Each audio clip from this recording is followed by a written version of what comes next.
just ahead on CTV News. The first day of school is right around the corner. I sat down with the interim superintendent to talk about what students and parents can expect this school year. What he told me coming up. And is your kid ready to go back to school? Whether it's bus schedules or vaccinations, we have details on getting your kid off to a great start. Plus, a new luxury spa opens in the county. These stories and more tonight on CTV News, starting now.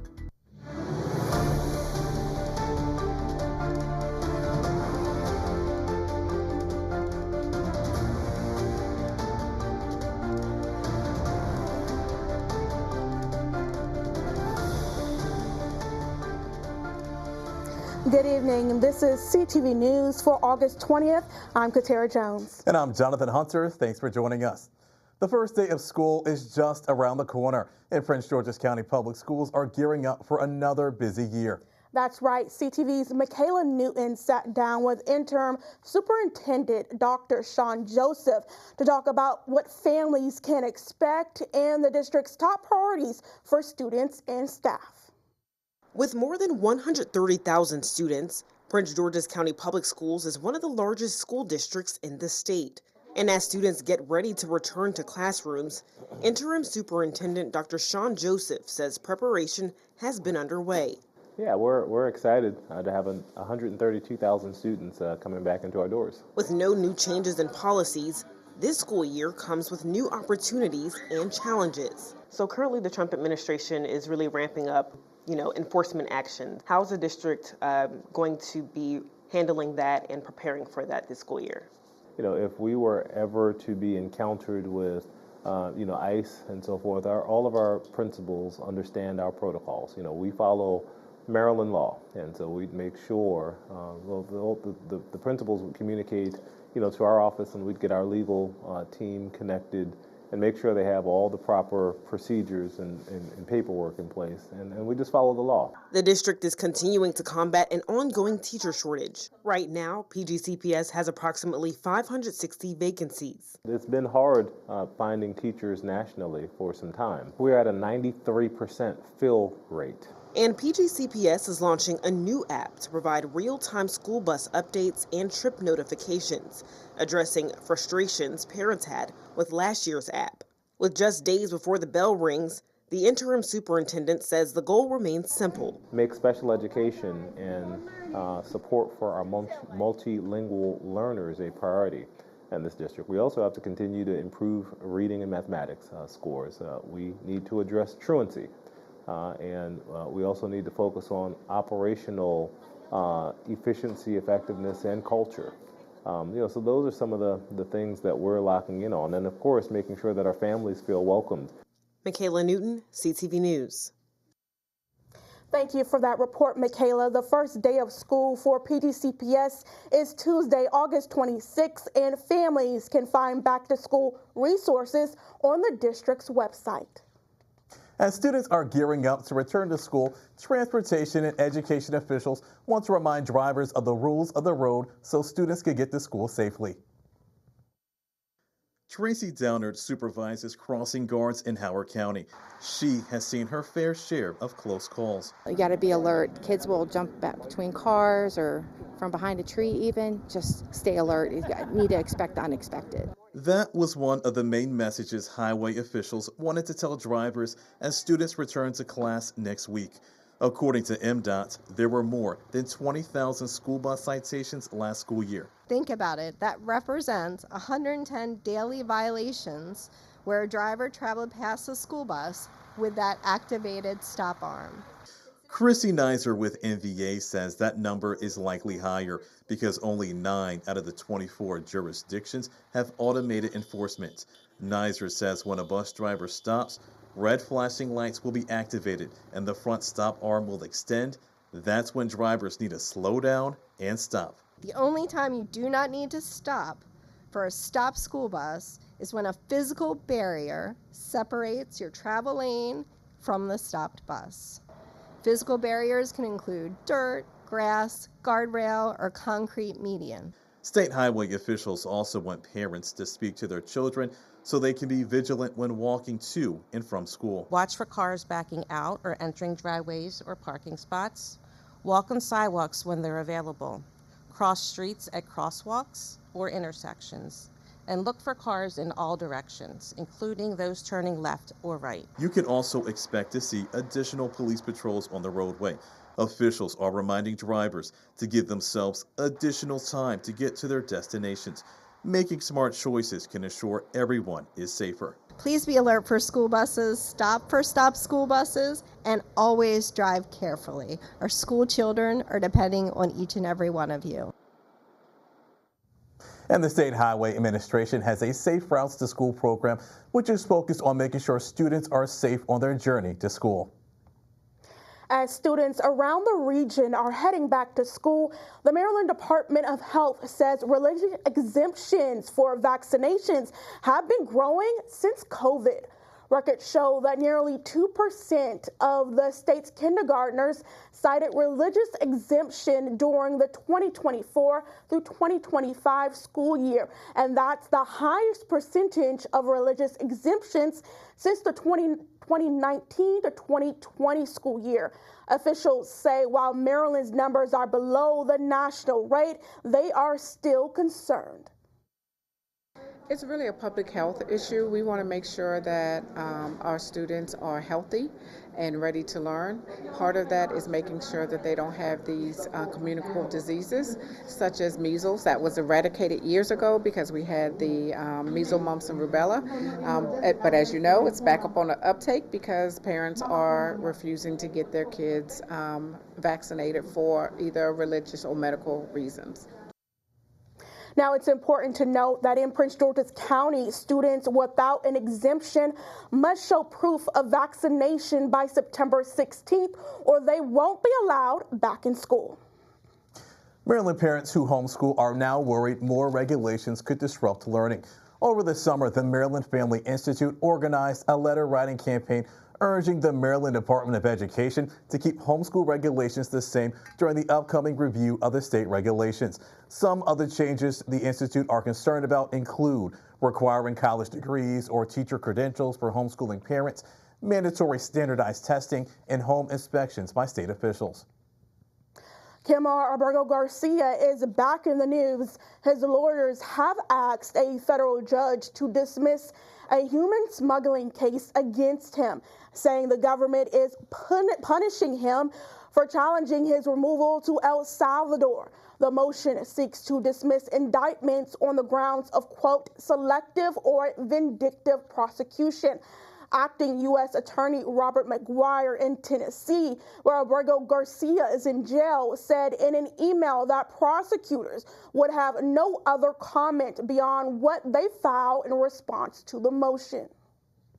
And as we are in the midst of hurricane season, the state is gearing up for the potential impacts of Hurricane Erin. While the hurricane will not directly hit Maryland, the state's Atlantic coast is under a tropical storm warning. As of now, Ocean City has closed access to the water and prohibited swimming until further notice. MDOT predicts roadway flooding during the high tides from the lower eastern shore in southern Maryland. The cost of damage from May's flash flooding in Allegheny and Garrett counties has more than doubled, now estimated at $33.7 million. Governor Westmore is appealing FEMA's denial of federal aid, saying the damages far exceed Maryland's threshold for assistance. A new letter to President Trump outlines the destruction, including flood damage to homes, infrastructure, and Western Point Elementary, which still lacks a working boiler. Moore says the denial is unfair and vows to fight for federal help. You're watching CTV News. I'm Katera Jones. And I'm Jonathan Hunter. Still to come, an anti-poverty organization is making the home buying process easier for those in the market. A local organization holds its first ever housing fair. I'm Byron Scott. I'll have that story coming up.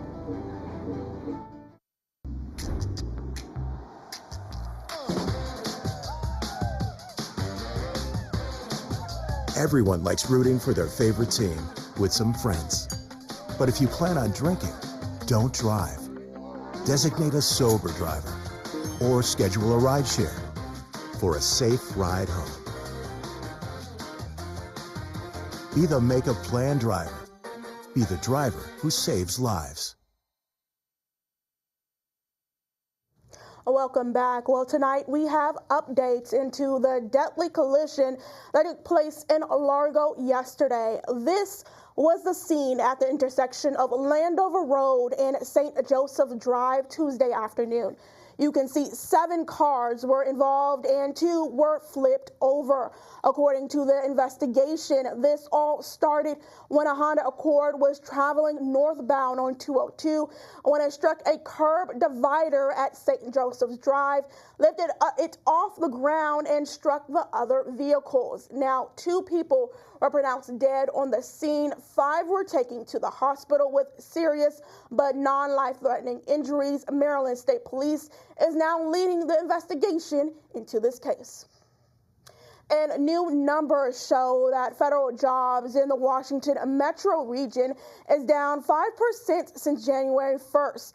According to the U.S. Bureau of Labor Statistics, there were more than 359,000 federal jobs as of July 1st in this region. Now, the Trump administration, through its DOGE agency, has made serious federal cuts to the federal government. It's important to note that the new numbers that were released do not take into account the thousands of federal workers that took deferred resignation, as well as how many of those workers are from the Washington metro region. And finding a place to call home can be a daunting experience for some people. And today, a local anti-poverty organization tried to make that journey a little easier. Byron Scott has our story. For many people, today's housing fair was an opportunity to get on their feet. I actually came out here because with the administration that's going on, everybody needs assistance in some shape or form, and I need it myself. For others with housing, it was a chance to get much-needed information. Oh, I was excited. Never heard of anything like this. William Taft came with a friend. We wanted to know about where to get someone that's displaced.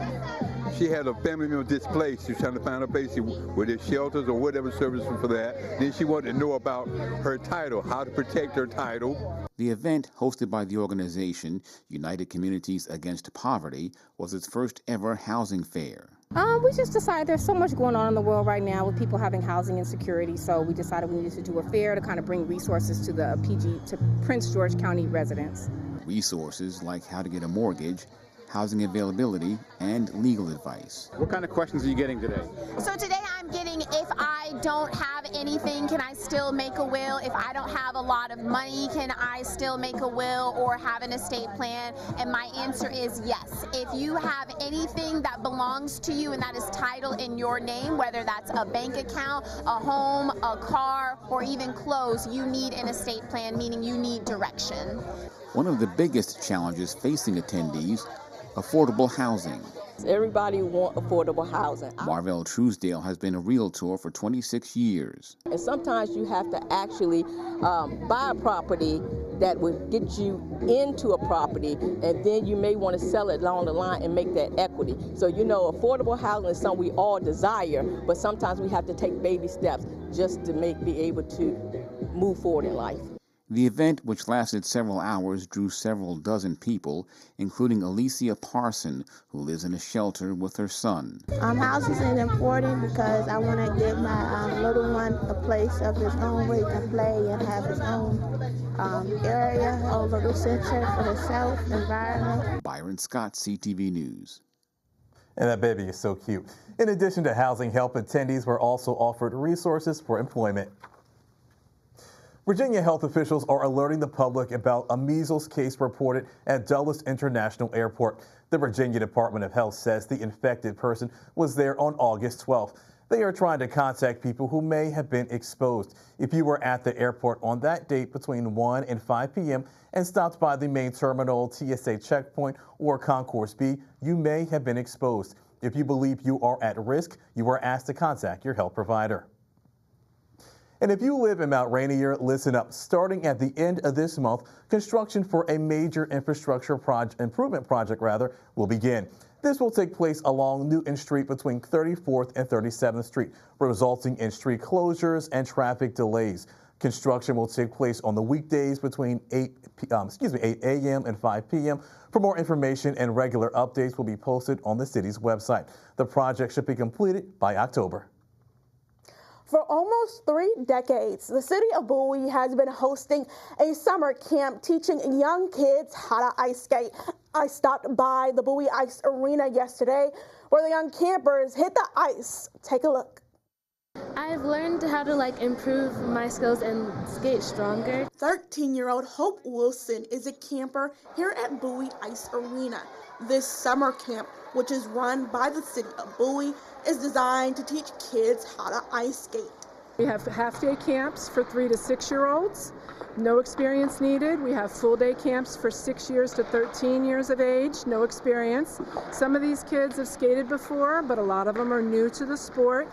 Camper Quinn Chapa has aspirations on being a professional hockey player, and since joining the camp, he says he has improved his skating skills. He also gives some advice to other kids going through the summer camp. I'd say probably push hard. If you push through and persevere, you'll probably get your goals to happen. Quinn isn't the only one with big dreams on the ice. I want to do it in college and probably become a professional when I grow up. And why do you want to pursue that? It's just really fun. I love performing and all of the outfits and just skating, doing the routines and stuff. While these kids have years before they can become professional hockey or figure skaters, this summer camp is giving them a chance to pursue their passion one skate at a time. Now, if you notice men in hockey gear in my story, they are members of the Prince George's County Fire Department's hockey team. They were at the Bowie Ice Arena yesterday for the Camp Skate Like a Hero event. A new high-end business in the county held a grand opening this morning. Sensory Sentiments, founded by county residents Nadine and Alex Batel, say their goal is to boost luxury service offerings in the county. The massage and wellness spa is based in Bowie, features massage rooms, a sauna, a garden mediation room, and even a tasting room with a variety of beverages that enhance your sense of calm and relaxation. Councilmember at large Calvin Hawkins was also in attendance to celebrate the big day. It has an array of services from body treatments and facial services, but more importantly, it's a place where people can practice wellness. We have meditation rooms that just guide you to a place of tranquility. A garden meditation room, sleep meditation room, detox room. This space is all about taking care of yourself from the inside out. We are now competing with the region. When you think about the best places you can go for wellness and spa, Sensory Sentiments will be numbered among the top 10 easily, and I'm excited about this moment. For more information or to book your next spa service, check them out at sensorysentiments.com. It's still to come on CTV News. Dr. Hack is here, and today she's discussing Breastfeeding Awareness Month and the many benefits surrounding breast providers. And we're going to be back in a moment. My name's Stacy. I'm 57, and I was adopted in 2020. We were adopted in 2019. And we were adopted in 2021. We had a house, and it sounds crazy, but it wasn't a home. The one thing that Jake and Emma brought is it became a home. When I met Dakota, he had just turned 14. You weren't there for the first this and the first that. I missed the first words, but we got a lot of other firsts. Watching her say, oh my God, I cannot believe I got my license. And she's like, I passed. And I'm like, girl.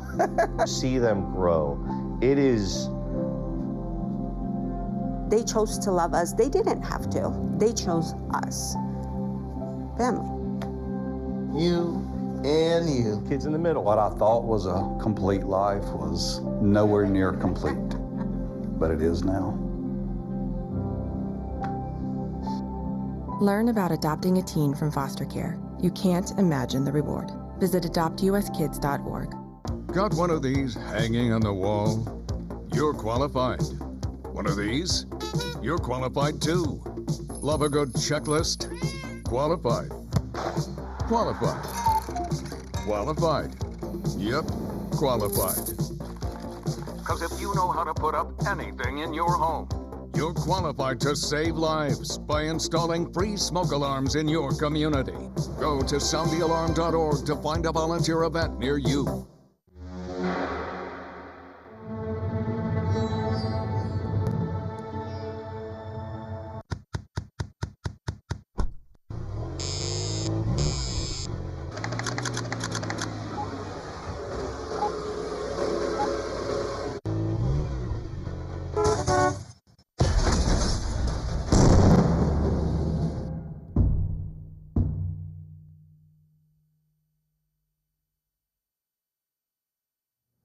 Welcome back. August is National Breastfeeding Month, and the next week is the start of Black Breastfeeding Week.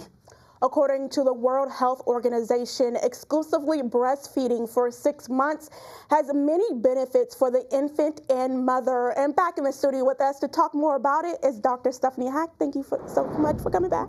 Thanks for having me. So can you talk about some of the evidence-based benefits to breastfeeding? Sure. So everybody talks about wanting personalized nutrition. Well, that's what breast milk is.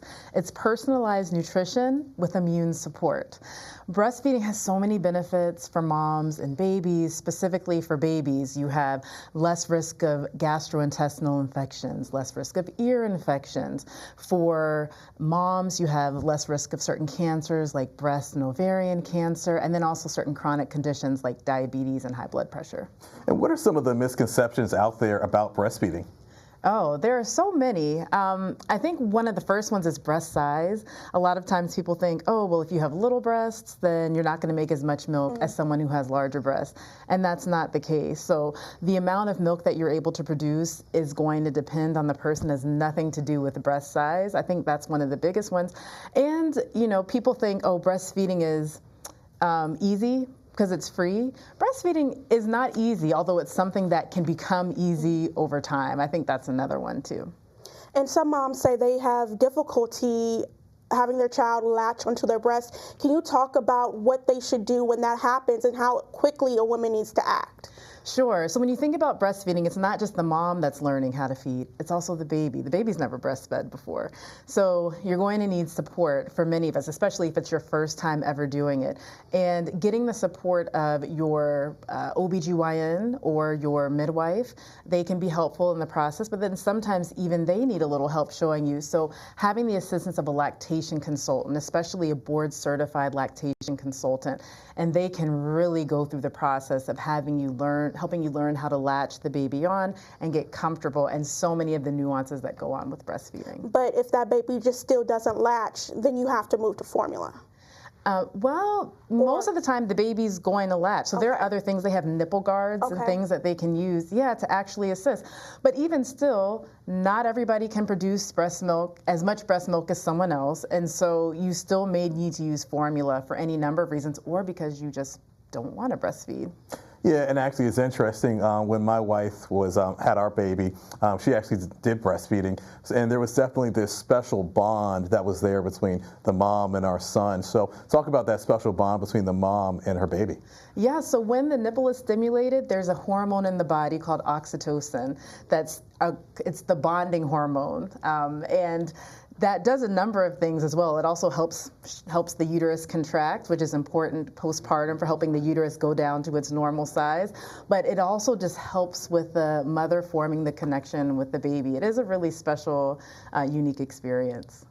Can you talk a little bit about what is Black Breastfeeding Week and why is it so important? Oh, it's so important. So Black Breastfeeding Week is recognized August 25th to 31st, and it's really a unique opportunity to focus on the challenges that Black mothers, Black parents experience when it comes to breastfeeding.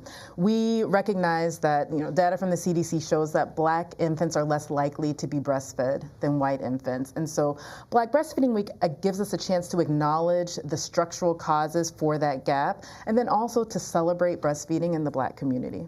And if someone is unsure about breastfeeding, what should they do? Oh, seek help. There are so many resources for someone with breastfeeding. Seek help from your OBGYN or your midwife, from your lactation consultant, and there are a number of websites. There's also a free hotline in the United States that people can call for help with breastfeeding. You know, when we talk about misconceptions, I've often heard that women don't want to breastfeed because they think that their breasts will become saggy. Can you talk about that? Is that even true or not? Your breasts are going to change. Let's be honest. Yeah. Your whole body changes with pregnancy. So there are times where people have, breastfeeding makes your breasts fuller because your milk glands are filling with milk. But then that's going to change some of the structure and architecture of your breast postpartum. So your breast can be less full postpartum. That's a thing. Well, thank you, Dr. Hack, for having this really important conversation. Yes. So for more information on women's health and Dr. Hack's podcast, visit ladyparts.com. And stay tuned. After the break, we have the Wednesday Sports page. And that's right, and we're talking about UMD, women's soccer, and more. Don't move. My opponent is completely disregarding almost half of my arguments which I respond to. Communities must step up Laws and alone protest cannot against this stop the normalization. bullying. Well, I completely disagree. Point of inquiry, do you guys even realize that the #1 killer of children and teens are gun injuries? You're probably starting to realize now, this is not a debate. There is no adult in this earth that wants children to die. I worry for my kids.